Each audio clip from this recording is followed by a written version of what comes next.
أعوذ بالله من الشيطان الرجيم بسم الله الرحمن الرحيم ولا تكونوا كالذين تفرقوا واختلفوا من بعد ما جاءهم البينات وأولئك لهم عذاب عظيم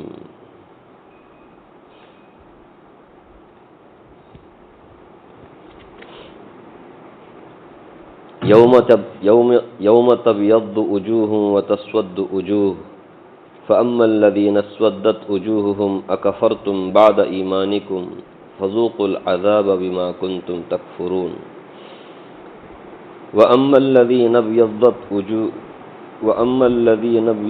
وجوههم ففي رحمة الله هم فيها خالدون تلك آيات الله نتلوها عليك بالحق وما الله يريد ظلما للعالمين وللہ ما فی السماوات وما فی الارض وإلی اللہ ترجع الامور۔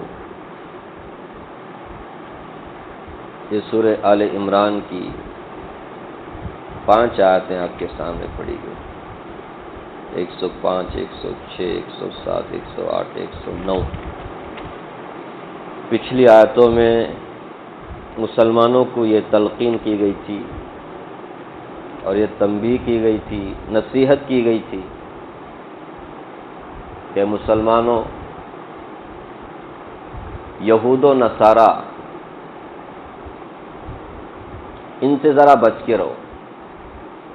یاد ہے آپ کو اس سے پہلے کہا گیا کہ یہود و نصارہ میں سے کسی بھی فرقے کی تم اگر بات مانو گے تو وہ تمہیں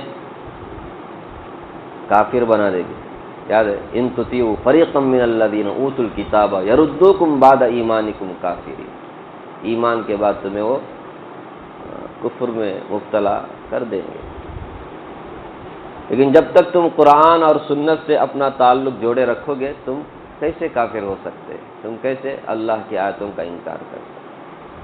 پھر اس کے بعد تمام مسلمانوں کو تقوی اختیار کرنے کی اللہ تعالیٰ نے نصیحت کی اور کہا کہ مرنا اس حال میں کہ تم مسلمان کی حالت مرنا۔ اس کے بعد کی آیتوں میں اللہ تبارک و تعالی نے قرآن کریم کو مضبوطی سے تھامے رہنے کا حکم دیا کہ مضبوطی سے تھامے رہو۔ قرآن کریم بہت بڑی نعمت ہے، اسے اپنی زندگی کا دستور بناؤ اور اختلافات نہ کرو، آپس میں ٹکڑیوں میں مت بٹو۔ ذرا یاد کرو، ایک زمانہ تھا تم آپس میں دشمن تھے، اللہ نے تمہیں مسلمان بنایا تو تم آپس میں دوست بن گئے۔ پہلے تم نفرت کرتے تھے، بعد میں تم اسلام لانے کے بعد محبت کرنے لگے۔ تم تو اختلافات میں اتنے آگے بڑھ گئے تھے، جہالت میں اتنے آگے بڑھ گئے تھے کہ جہنم کے کنارے پر تم کیا ہو گئے تھے، بس موت آنے کی دیری تھی، تم جہنم میں گرنے والے تھے۔ اللہ نے تمہیں بچایا اسلام دے کر کے، ایمان کی توفیق دے کر کے۔ بس تم ایمان لانے کے بعد میں آپس میں بھائی بن گئے۔ اس نعمت کو ذرا یاد کرو اور آپس میں کبھی کیا نہ کرو، اختلافات نہ کرو، جھگڑے فساد نہ کرو، ٹکڑیوں میں مت بٹو۔ پھر اس کے بعد کی آیت میں کہا تم سب مسلمانوں میں ایک جماعت ایسی ہونی چاہیے جس کا وظیفہ، جس کا کام ہی یہ ہو کہ لوگوں کو خیر کی طرف بلائے، نیکی کا حکم کرے، برائی سے روکے، اپنی اصلاح کے ساتھ دوسروں کی بھی اصلاح کی فکر کرے۔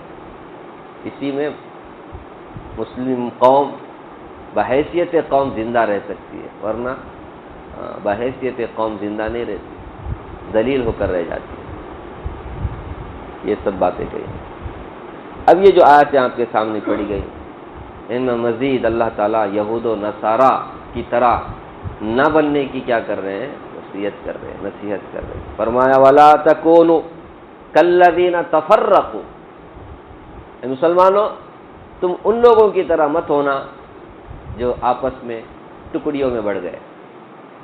وَاخْتَلَفُوا، اور اختلاف انہوں نے کیا، مِن بَعْدِ مَا جَاءَهُمُ الْبَيِّنَاتُ، واضح احکامات آ جانے کے بعد، احکامات واضح آ گئے اس کے بعد بھی انہوں نے کیا کیا؟ اختلاف کیا، ٹکڑیوں میں بڑھ گئے۔ اے مسلمانوں تم ان کی طرح مت ہونا، یہ کون لوگ ہیں؟ یہود و نصارہ، اہل کتاب، تورات و انجیل کو ماننے والے. ان کے پاس واضح واضح احکامات موجود تھیں، اس کے باوجود بھی جان بوجھ کر انہوں نے کیا کیا؟ اختلاف کیا. کیا رسول اللہ صلی اللہ علیہ وسلم کے بارے میں نہیں تھا؟ قرآن کے بارے میں ان تورات انجیل میں بات نہیں تھی؟ سب کچھ باتیں موجود تھیں، پھر بھی انہوں نے کیا کیا؟ اختلاف کیا، آپس میں ٹکڑیوں میں بڑھ گئے، فرقوں میں بڑھ گئے. کسی غلط فہمی کی وجہ سے نہیں، ما جاءہم البینات، بینات واضح احکامات کے آ جانے کے بعد انہوں نے یہ کیا. اے مسلمانوں، تم ایسا نہیں کرنا. تمہارے سامنے جب قرآن کی بات آ جائے، رسول اللہ کی بات آ جائے، صحابہ اکرام کے متفقہ فیصلوں کے بارے میں بات آ جائے، وہ آنے کے بعد میں پھر کیا نہ کرو. قرآن کا حکم صاف ہے، رسول اللہ کا حکم صاف ہے، صحابہ اکرام کا متفقہ فیصلہ ہے، تو پھر اس کے بعد بھی تم اختلاف کرو گے تو کیا مطلب ہے اس کا؟ تو واضح احکامات آ جانے کے بعد ان لوگوں کی طرح تم اختلاف نہ کرنا، ٹکڑیوں میں مت بٹنا. کیوں؟ وَأُولَٰئِكَ لَهُمْ عَذَابٌ عَظِيمٌ، ان لوگوں کے لیے بہت بڑا عذاب ہے جو واضح احکامات آ جانے کے بعد کیا کرتے ہیں؟ اختلافات کرتے ہیں، آرگیومنٹ کرتے ہیں، لڑائی جھگڑا کرتے ہیں، ٹکڑیوں میں بٹتے ہیں. ایسے لوگوں کے لیے تو دردناک عذاب اللہ نے تیار کیا ہوا ہے. سمجھ رہے؟ تو اس سے مراد اصول دین میں جو اختلاف ہے وہ ہے، دین کے جو قطعی اور فنڈامنٹس، کیا وہ فنڈامنٹل، ایسے جو اصولی باتیں ہیں اس میں اختلاف مراد ہے. جو فقہی اور فروعی جو مسائل ہیں، جو ائمہ دین کے درمیان میں اختلاف ہوا ہے، وہ مراد نہیں ہے. کیونکہ وہ جو اختلافات ائمہ دین نے آپس میں کیا ہے وہ نفسانی خواہشات کے بنا پر یا واضح احکامات آ جانے کے بعد میں نہیں کیا انہوں نے. وہ تو تحقیق اور تفتیش کے لیے انہوں نے کیا کیا ہے کہ صحیح کیا غلط کیا، اس کو ڈھونڈنے کے چکر میں ان لوگوں نے کیا کیا؟ کس کو بنیاد بنا کر؟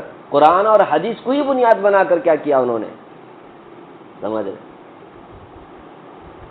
وہ تو رحمت ہے.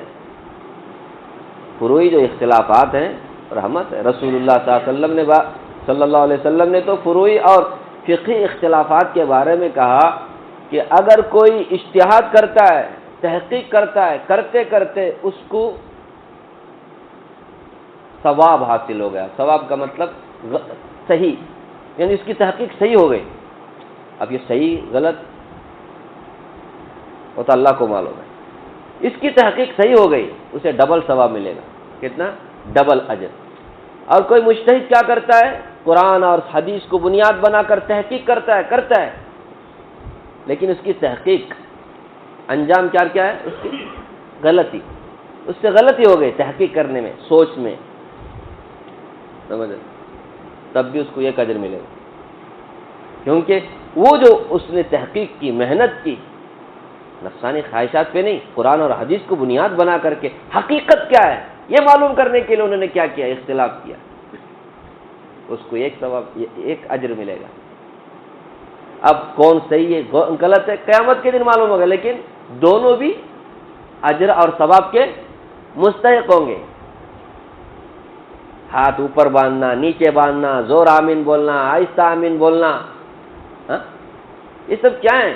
فروعی اختلافات ہیں، کیونکہ ان کی بنیادی حدیث ہے کہ اپنی طرف سے نہیں بولتے. خواہ مخواہ امام ابو حنیفہ رحمۃ اللہ علیہ کے اوپر الزام لگایا جاتا ہے کہ وہ صحیح حدیث ہونے کے باوجود بھی اس کو چھوڑ کر اپنے قیاس اور اپنی عقل سے کیا کرتے؟ مسئلہ گھڑ کر انہوں نے فقہ مرتب کیا ہے. نعوذ باللہ ثم نعوذ باللہ. کتنا بڑا الزام ہے. اس کا جواب کل قیامت کے دن جو بولتا ہے نا اسے دینا پڑے گا. الزام جو دوسروں پر لگاتے ہیں نا، اللہ اکبر. حدیث میں آتا ہے، حضرت ابن عباس رضی اللہ عنہ فرماتے ہیں کہ رسول اللہ صلی اللہ علیہ وسلم نے خود ہمیں یہ طریقہ بتایا کہ کوئی بھی مسئلہ معلوم کرنا تو قرآن میں دیکھو. قرآن میں واضح احکام موجود ہیں، واضح حکم موجود ہے، تو پھر ادھر ادھر جانے کی ضرورت نہیں ہے، قرآن بس ہے۔ قرآن میں وہ بات نہیں ملی تو پھر کیا کرو، ففی سنت نبی، نبی صلی اللہ علیہ وسلم کی سنت میں اس کو تلاش کرو، کہیں نبی صلی اللہ علیہ وسلم کی سنت میں یہ بات تو نہیں مل گئی الحمدللہ، وہاں پر بھی نہیں ملا تو پھر صحابہ کرام کے آثار کو دیکھو، ان کی زندگی کو دیکھو، سمجھ رہے، ان کی زندگی میں بھی تمہیں کیا ملے گا، کیونکہ صحابہ رسول اللہ صلی اللہ علیہ وسلم سے دین کو حاصل کیا ہے، انہی سے ہم کو دین پہنچا ہے۔ تو اگر کسی مسئلے میں متفق ہیں تو پھر ان کی باتوں کو کیا کرو۔ اس کے بعد اگر صحابہ کرام کی زندگی میں بھی کوئی مسئلہ نہیں ملا، مسئلے کا جواب نہیں ملا تو پھر کیا کرو، اس کے بعد کا نمبر ہے چوتھے نمبر پر قیاس کرو، وہ بھی کسے بنیاد بنا کر، قرآن اور سنت کو بنیاد بنا کر۔ یہ ہے ترتیب، اور امام اعظم ابو حنیفہ رحمۃ اللہ علیہ نے اسی ترتیب پر کیا کیا ہے، فقہ مرتب کیا ہے۔ حضرت امام صحابی رحمۃ اللہ علیہ بہت بڑے محدث گزرے ہیں، حنفی ہیں وہ، امام ابو حنیفہ رحمۃ اللہ علیہ کے بارے کتنے کی محدثین حنفی ہیں، شافعی ہیں، اتنے بڑے محدث ہونے کے باوجود بھی کیوں فقہ کی کسی ایک جماعت کے تابع ہوتے ہیں؟ وہ اس لیے کہ وہ خود محدث کہتے ہیں ہم تو میڈیکل شاپ والوں کی طرح ہیں، باقی کون سی دوا کب کس وقت دکھا دینا وہ سب کون بتائیں گے، ڈاکٹر لوگ بتائیں گے، اور یہ فقہا جو ہیں ڈاکٹروں کے مانند ہیں، ان کے پاس جاؤ مسئلہ معلوم کرنے کے لیے، ہمارے پاس نہیں، ہمارے پاس تو حدیثیں ہیں، بے شمار حدیثیں ہیں، لیکن کون سی حدیث پر کب عمل کرنا، کون سی حدیث عمل کے قابل ہے، کون سی حدیث عمل کے قابل نہیں ہے، کون سی حدیث سنت ہے، کون سی حدیث سنت نہیں ہے، یہ سب کون پرکھیں گے؟ ڈاکٹر لوگ۔ وہ کون ہو ڈاکٹر؟ مراد فقہا۔ یہ محدثین ہیں جو فقہا کو کیا کرتے تھے، عزت اور احترام کا مقام دیتے تھے، عظمت کا مقام دیتے تھے۔ خیر، امام اعظم ابو حنیفہ رحمۃ اللہ علیہ کے بارے میں آتا ہے، امام طحاوی کہتے ہیں حضرت امام اعظم ابو حنیفہ رحمۃ اللہ علیہ جب بھی کوئی مسئلہ پیش آتا سب سے پہلے کس میں تلاش کرتے؟ قرآن میں۔ قرآن میں ملا ٹھیک، نہیں تو پھر رسول اللہ صلی اللہ علیہ وسلم کی سنتوں میں، حدیثوں کو کھنگالتے تھے، صحیح حدیث کیا، حسن کون، حدیثوں کو کھنگال، حدیثوں میں بات ملتی تو پھر وہاں ہو گیا، مسئلہ حل ہو گیا، حدیثوں میں نہیں تو پھر کیا کرتے؟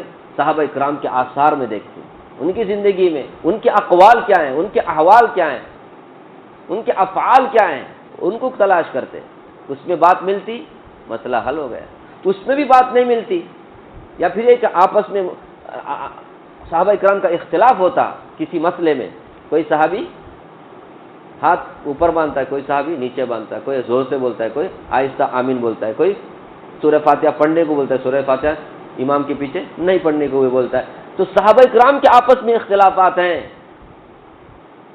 تو پھر کسی ایک کو ترجیح دیتے، کسی ایک کو، کوئی ایک ہی کیا ہو سکتا ہے، دونوں کے جیسے ہو سکتے ہیں، کوئی ایک صحیح ہو سکتا ہے، ایک کوئی پہلے زمانے کا ہو سکتا ہے، بعد میں زمانے کا، ترجیح دیتے تھے، ترجیح۔ اگر کوئی مسئلہ صحابہ اکرام کے درمیان میں بھی نہیں ملتا، مسئلے کا مطلب جواب حل، تو پھر اس کے بعد کیا کرتے تھے؟ اجتہاد کرتے تھے، اس کے بعد چوتھے نمبر پر کیا کرتے تھے؟ اجتہاد کرتے تھے۔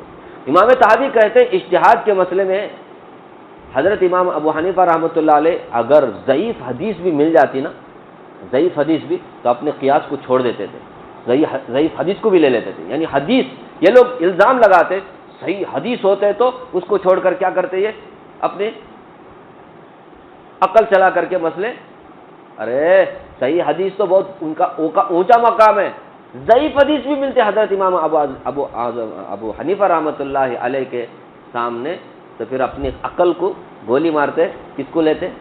ضعیف حدیث کو لیتے، بھلے ہی حدیث کیا ہے، ضعیف ہے، لیکن وہ حدیث ہے، رسول اللہ صلی اللہ علیہ وسلم کی کیا ہے، بات ہے۔ ضعیف حدیث بولتے ہیں ہم لوگ کیا سوچتے ہیں معلوم، وہ کسی اور کی بات ہے، نہ، رپورٹروں میں کچھ خرابی آتی ہے تو اس حدیث کا مقام کیا ہو جاتا ہے، گر جاتا ہے، ورنہ حدیث تو رسول اللہ کی ہی ہوتی ہے، نہیں سمجھے؟ تبھی تو محدثین نے اپنے حدیث کی کتابوں میں اس کو جگہ دی ہے، نہیں سمجھے؟ حدیث کا مطلب کیا ہے، رسول اللہ کی بات، اور رپورٹروں میں کچھ خرابی آ گئی تو مقام مرتبہ کیا ہو جاتا ہے، اوپر نیچے ہو جاتا ہے، کوئی صحیح، کوئی حسن، کوئی ضعیف، درجے بن جاتے ہیں اس کے، سمجھ رہے؟ جیسے ہم لوگ بھی درجہ رکھتے ہیں نا کسی چیز کے، ویری گڈ، بیسٹ، اس طرح ہے۔ تو امام اعظم ابو حنیفہ رحمۃ اللہ علیہ پر الزام لگانے والے ذرا سوچیں، کل قیامت کے دن مہنگا پڑے گا آپ کو الزام لگانا، اس لیے ذرا زبان سنبھال کر کے بات کریں۔ تو خیر میں کیا عرض کر رہا تھا، فروعی جو اختلافات ہیں ائمہ دین کے درمیان میں، یہ تو صحابہ کرام کے درمیان میں بھی پائے جاتے تھے اختلافات، اور اس کو رحمت کہا گیا حدیث سے، سمجھے؟ اختلاف اصحابی رحمت، میرے صحابہ کا اختلاف تو رحمت ہے۔ اصحابی کالنجوم، میرے صحابہ ستاروں کے مانند ہے، فبأیہم اقتدیتم اہتدیتم، ان میں سے تم کسی کی بھی اقتدا کرو تم کیا ہو جاؤ گے؟ ہدایت پا جاؤ گے۔ ستاروں کے مانند ہے میرے صحابہ، رسول اللہ نے فرمایا۔ تو اس لیے فروعی اختلافات کو کیا نہ کرے، اگر اسے بھی نفسانی خواہشات کو کیا کر لے، آپ نفسانی خواہشات کے اس میں متعصب ہو جائیں، ضدی بن جائیں، ہٹ درم بن جائیں، تو پھر یہ فروعی اختلاف بھی کیا بن جائے گا؟ رحمت کے بجائے زحمت بن جائے گا۔ جیسے آج کے زمانے میں ہو رہا ہے، چھوٹے چھوٹے جو مسائل ہیں، افضل غیر افضل کے، سمجھ رہے، مستحب غیر مستحب کے، سنت غیر سنت کے، اسے مسائل لے کر کے کیا کرتے ہیں؟ جھگڑے کرتے ہیں، ڈیبیٹ کرتے ہیں، بحث و مباحثہ کرتے ہیں، مناظرہ کرتے ہیں، ہر ایک کو بھی اپنی بات منوانا ہے۔ یہ صحیح نہیں ہے۔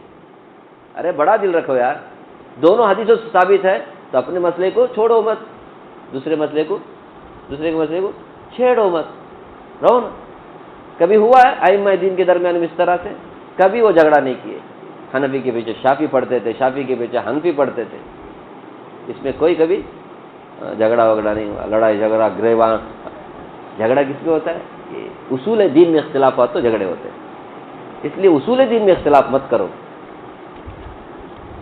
جاءہم البینات، واضح احکامات آ جانے کے بعد میں، جیسا کہ اللہ کی وحدانیت کا مسئلہ ہے، اللہ ایک ہے، اس کا کوئی شریک نہیں ہے، یہ بنیادی بات ہے۔ اب کوئی بولتا ہے کہ رسول اللہ بھی عالم الغیب ہے، رسول اللہ بھی حاضر ناظر ہے، رسول اللہ بھی جانتے ہیں غیب کی، ہوا نا اختلاف۔ تم کیا کر رہی ہے؟ قرآن میں حالانکہ اللہ نے صاف کہا عالم الغیب والشہادہ هو الرحمن الرحیم، اللہ ہی ہے غیب کی بات جاننے والا، حاضر ناظر وہی ہے، اس کے سوا کوئی بھی کیا نہیں ہے، ہر چیز کو جاننے والا نہیں ہے، خود نبی صلی اللہ علیہ وسلم بھی نہیں ہے۔ نبی صلی اللہ علیہ وسلم نے بہت ساری خبر غیب کی دی ہمیں، وہ سب کس کے بتانے کی وجہ سے؟ اللہ کے بتانے کی وجہ سے۔ اللہ نے بتایا آپ کو، اللہ کے رسول نے ہمیں بتایا۔ غیب کس کو کہتے؟ کسی کے بتائے بغیر خود سے بتا دے، سمجھ رہے؟ وہ صرف کون ہے؟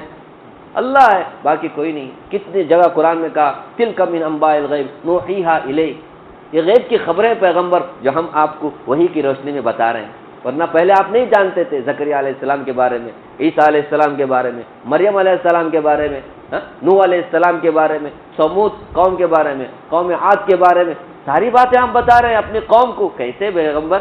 تلک من انباء الغیب نوحیہا الیک، ہم آپ کو وہی کر رہے ہیں، تب جا کر آپ وہی کی روشنی میں بتا رہے ہیں، ورنہ آپ کسی مدرسے سے پڑھے ہوئے نہیں، کسی یونیورسٹی سے پڑھے ہوئے نہیں ہیں، آپ بتا رہے ہیں تو کہاں سے بتا رہے ہیں؟ اللہ نے آپ کو بتایا۔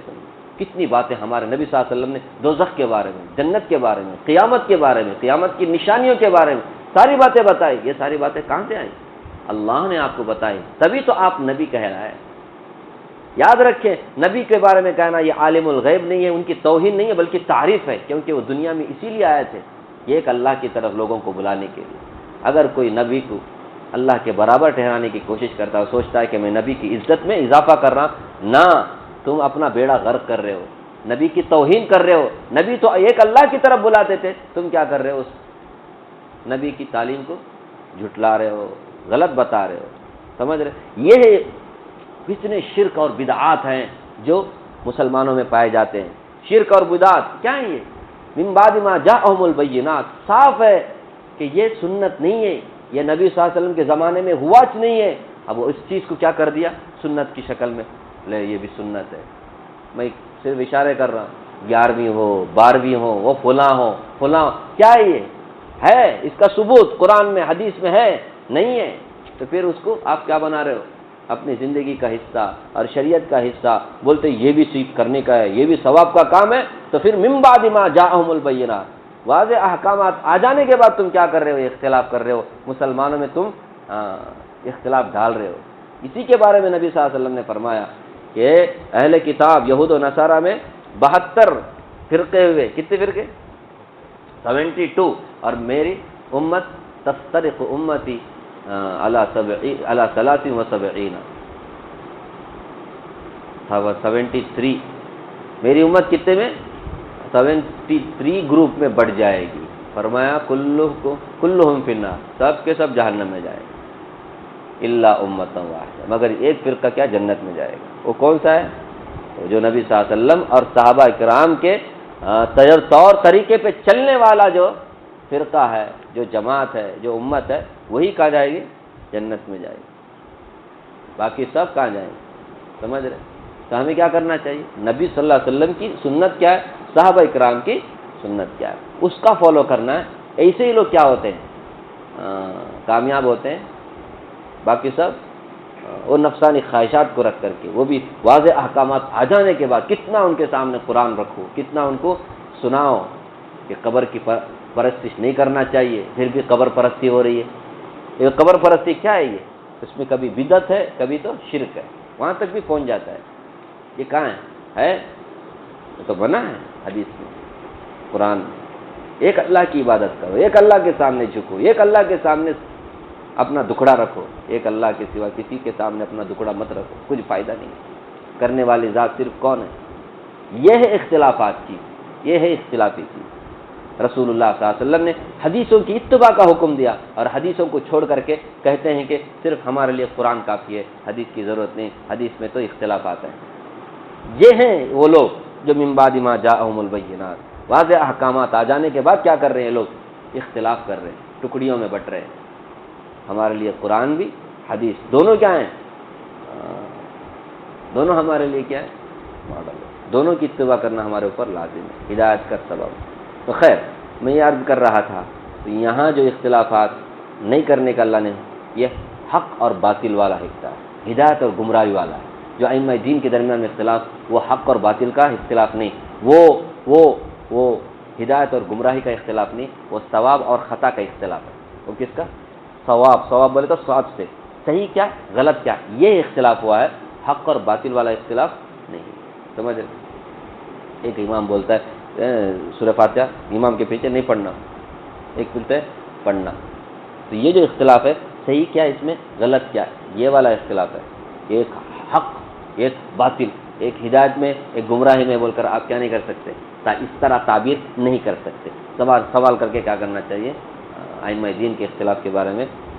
تو اس لیے علماء تفسیر نے اس حدیث کے، اس قرآن، اس آیت کے تفسیر میں صاف لکھا، یہ اختلاف جس سے منع اللہ فرما رہے کون سا ہے؟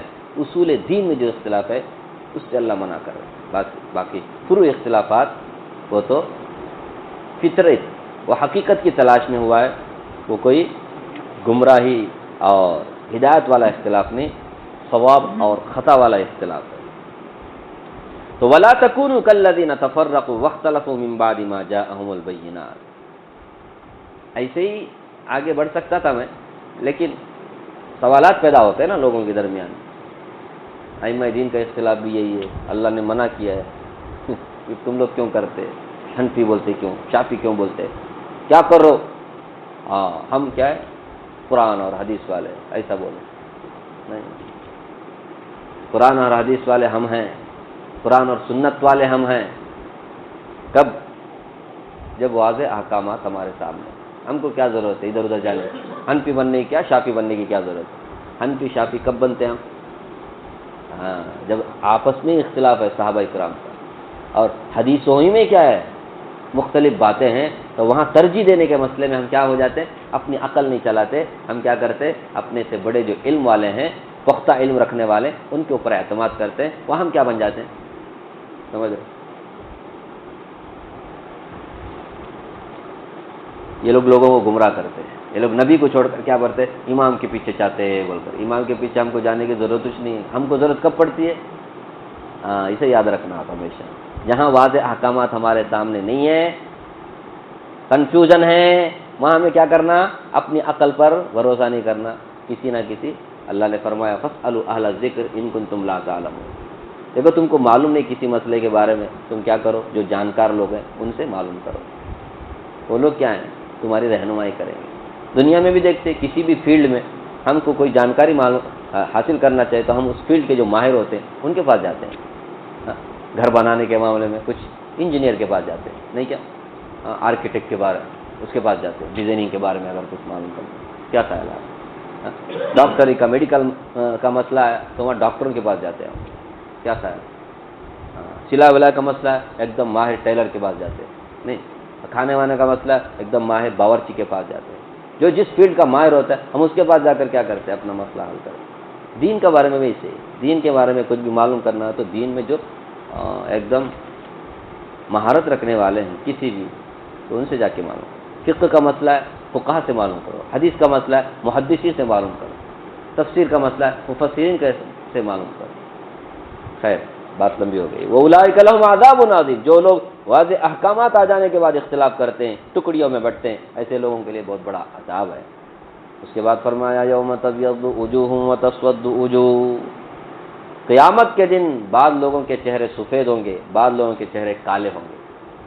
میں صرف ترجمہ کر رہا ہوں۔ فَأَمَّا الَّذِينَ اسْوَدَّتْ وُجُوهُهُمْ، جن لوگوں کے چہرے کالے ہوں گے، اکفرتم بعد ایمانکم، یہ وہی لوگ ہیں نا جنہوں نے واضح احکامات آ جانے کے بعد کیا کیا، اختلاف کیا، کفر میں، بدعت میں، شرک میں مبتلا ہو گئے۔ حالانکہ قرآن اور حدیث کی بات صاف ہے، پھر بھی کیا کر رہے ہیں لوگ، اس کو چھوڑ کر کے نفسانی خواہشات پہ چل رہے، جو من میں آیا اس حساب سے چل رہے، رسم و رواج پہ چل رہے۔ اتنا کہا جاتا ہے کہ نبی کی صلی اللہ علیہ وسلم کی تعلیم کے خلاف ہے، یہ حرام ہے، پھر بھی کیا کرتے لوگ، چلتے رہتے ہیں۔ تو یہ جو کرتے ہیں، فرمایا چہرے جن کے کالے ہو جائیں گے نا، اکفرتم، ان سے کہا جائے گا اکفرتم بعد ایمانکم، ایمان لانے کے بعد تم نے کفر کیا، تمہیں ایمان تھا نا قرآن پر، حدیث پر، اللہ پر، اللہ کے رسول پر، پھر تم نے کیا کیا، اس کا انکار کیا، انکار کیا۔ تمہارے سامنے واضح احکامات آ جانے کے بعد بھی تم نے کیا کیا، ایگو کا مسئلہ بنایا اس کو، اور کیا نہیں مانا، قرآن اور حدیث کی بات نہیں مانی، بلکہ رسم کی بات مانی، رواج کی بات مانی، بدعت پر چلا، تم شرک پر چلے۔ فرمایا تم ایمان لانے کے بعد کفر کیے نا، فذوقوا العذاب بما کنتم تکفرون، اب کفر کا نتیجہ بھگتو، اب کفر کی وجہ سے اب عذاب کا مزہ چکھو، یہ کہا جائے گا۔ وَأَمَّا الَّذِينَ ابْيَضَّتْ وُجُوهُهُمْ، جن کے چہرے ایک دم سفید ہوں گے، روشن ہوں گے، خوش و خرم ہوں گے، فرمایا ففی رحمت اللہ، وہ اللہ کی رحمت میں ہوں گے، ہم فیہا خالدون، اور اللہ کی رحمت میں وہ ہمیشہ رہیں۔ اور اللہ کی رحمت کی جگہ کون سی؟ جنت۔ تلک آیات اللہ نتلوها علیک بالحق، یہ آیتیں ہیں اللہ کی، یہ احکامات ہیں اللہ تعالیٰ کی، یہ آرڈرز کس کے ہیں؟ اللہ کے ہیں، یہ آیتیں اللہ کی ہیں۔ فرمایا نتلوها علیک بالحق، جس کو پیغمبر ہم آپ پر ٹھیک ٹھیک پڑھ کر کے سنا رہے ہیں، ایک دم ٹھیک ٹھیک پڑھ کر کے ہم آپ کو سنا رہے ہیں۔ وَمَا اللَّهُ يُرِيدُ ظُلْمًا لِلْعَالَمِينَ، دنیا والوں پر اللہ تعالیٰ کو ظلم کرنے کا کوئی ارادہ نہیں، اللہ تعالیٰ کبھی کسی کے اوپر ظلم نہیں کرتے، کوئی گناہ نہیں کیا ہونا بول کر کے سزا دیں گے، ایسا نہیں ہو سکتا۔ ہاں گنہگاروں کو بخشتے اللہ تعالیٰ، لیکن بے قصور کو کبھی سزا بھی نہیں دیتے۔ جو بڑے عذاب کی بات آئی یا چہرے کالے ہونے کی بات آئی، وہ خواہ نہیں، اللہ تعالیٰ ظلم نہیں کرتے، جس نے جو کیا نا اسی کی سزا وہ بھگتے گا، جو کیا اسی کی سزا بھگتے گا۔ خواہ اللہ تعالیٰ کسی کو کچھ کیا نہیں ہے، ہونا بول کر کے اس کے نام اعمال میں گناہ لکھ دیا، اور گناہ پر اس کو سزا دی گئی، ایسا نہیں ہو سکتا۔ وَمَا اللَّهُ يُرِيدُ ظُلْمًا لِلْعَالَمِينَ، آگے فرمایا وَلِلَّهِ مَا فِي السَّمَاوَاتِ وَمَا فِي الْأَرْضِ، زمین اور آسمان میں جو کچھ بھی ہے اللہ کے لیے، سب کا مالک کون ہے؟ اللہ، سب کا مالک اللہ ہے، باقی کوئی بھی نہیں ہے۔ ہونا بول کر کے دعویٰ کرتے، چار پیسے آ گئے، ذرا تندرستی دیکھ لیا، تھوڑی سی حکومت لمبی ہو گئی تو سمجھنے لگتے ہیں ہم کوئی عام انسان نہیں ہے، ہم کوئی مہان، کوئی بھی مہان نہیں ہے، مہان صرف اللہ کی ذات ہے، باقی سب کے پاس جو کچھ بھی ہے ٹیمپرری ہے، ٹیمپرری، کسی کے پاس شاشوتا کوئی چیز، پرماننٹ کوئی چیز نہیں۔ کیا خیال ہے آپ کو؟ دنیا پرماننٹ نہیں کہتے، دنیا میں رہنے والا کیسا پرماننٹ ہو سکتا ہے؟ دھوکہ کھا جاتا ہے انسان۔ ہاں، یہ صرف وہ نہیں، ہم میں سے بھی آپس میں کتنے ہیں دھوکہ کھا جاتے ہیں، حالانکہ کوئی بھی چیز دنیا میں کیا نہیں ہے۔ ہاں، یہ عافیت ہے نا، آج جو ہے نا بوڑھاپے میں عافیت بھی نہیں رہتی، آدمی کمزور ہو جاتا ہے، کتنا دھوکہ کھائیں گے ہم۔ صرف ایک اللہ کی ذات ہے جو کمزوریوں سے پاک ہے، سبحان اللہ، باقی سب کا مالک اللہ ہے. جو کچھ بھی آج ملا ہوا ہے اللہ ہی سے ملا ہوا ہے. وہ دیتا بھی ہے لیتا بھی ہے. اس کو کیا ہے؟ ہمارے پاس کچھ بھی نہیں ہے، خالی ہاتھ آئے تھے، خالی ہاتھ جائیں گے. کیا خیال ہے؟ کوئی لے کے گیا آج تک دنیا میں؟ سکندر اتنا بڑا بادشاہ انہیں بولا ہاتھ خالی رکھو میرا، تب لوگوں کو معلوم ہو جائے کتنا بڑا بادشاہ ہونے کے بعد بھی مرنے کے بعد خالی ہاتھ گیا. عبرت ہو لوگوں کو، میرا ہاتھ کفن سے باہر رکھو بول کے بولا ہو. اتنا بڑا بادشاہ جب بولا تھا. ہم لوگ کیا ہے 10 سال حکومت کرتے نہ جانے کیا کیا بولنے لگا. کیسا دھول چٹا ہے دیکھو اللہ تعالیٰ نے. وَلِلَّهِ مَا فِي السَّمَاوَاتِ وَمَا فِي الْأَرْضِ وَإِلَى اللَّهِ تُرْجَعُ الْأُمُورُ. اللہ ہی کی طرف تمام معاملات رجوع ہوتے ہیں، لوٹائے جاتے ہیں. سمجھ رہے؟ جب تمام معاملات لوٹائے جاتے ہیں انسان کو بھی وہیں سے لوٹنا ہے. مرنے کے بعد اِنَّا لِلَّهِ وَإِنَّا إِلَيْهِ راجعون. سب کو اللہ کے پاس جانا ہے، اللہ کے پاس سب کو جواب دینا ہے. تو کائنات میں اس دنیا میں بھی اس دنیا میں سب کا مالک اللہ ہے. ٹھیک ہے. اللہ تعالیٰ مجھے بھی آپ کو بھی اللہ کی کتاب پڑھنے، سمجھنے اور اس کے تقاضے پہ عمل کرنے کی توفیق عطا فرمائے.